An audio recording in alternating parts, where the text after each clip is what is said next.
The trees. They were here when my mother first embraced the promised land. They were here when I first learned the F words, the B words, and even the Y words. They were here when the asteroids collided with the earth and wiped down the entire race of creatures we study about to this very day.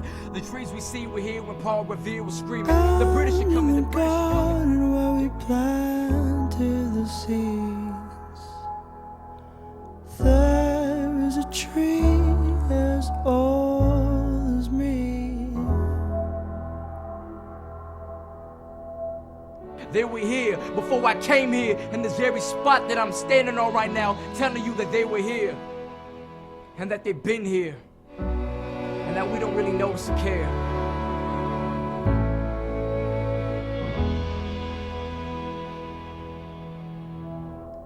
Branches were sown by the color of green. Ground had a rose then past its knees. By the cracks of her skin I climbed to the top. I climbed the tree to see the world.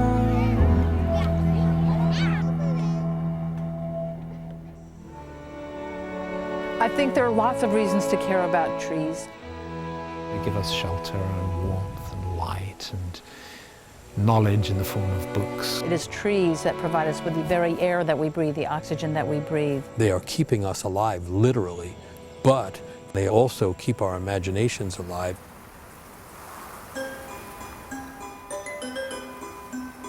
I think trees, by their very nature of their existence, they embody certain qualities which I think are essential for us as human beings.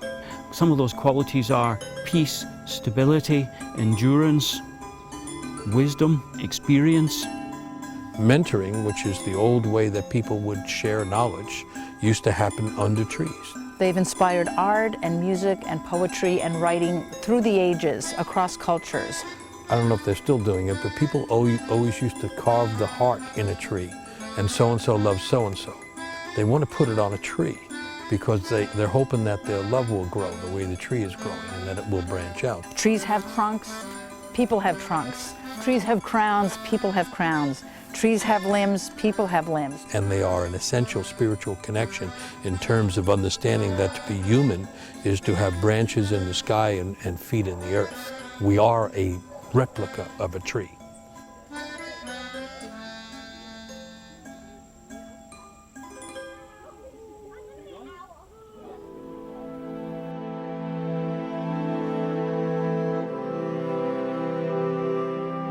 The crisis that we experience now, that is that trees are experiencing now, is rampant. We find that in different parts of the world, we find it in different cultures and with different species. We've been very good at dismantling and destroying and fragmenting ecosystems. And in fact, that's what we're doing all over the planet right now. And as a result of that, the Earth's ability to sustain life, not just human life, but all the other millions of species, is being seriously impaired and reduced every day, every week, every year. We treat them like we do with our foods, with no soul. Who the hell are we to take them out? Are they the enemies? Apparently it must be, cause after we chop them down, we hang them up like hunting trophies. Don't believe me? Look at your chairs, look at your houses, look at your walls, look at your floors. They've been everything and even more, like helping Babe Ruth hit them home runs, or providing a court for our pro ballers, or becoming a stage, giving birth to our civil rights leaders and our rock stars, or just being that toothpick to help you pick out that green broccoli, just so you can look good when you're out on a date. I think the idea of sharing tree stories is a genius idea. I think it's so important, and why? I mean, I'm a scientist. I should be saying, no, let's not waste our time with tree stories. Let's get some more tree facts and figures. But I think the two go hand in hand. I mean, we're so tied in to stories about trees, but one crucial one is how each person carries inside themselves also the seed of their own story.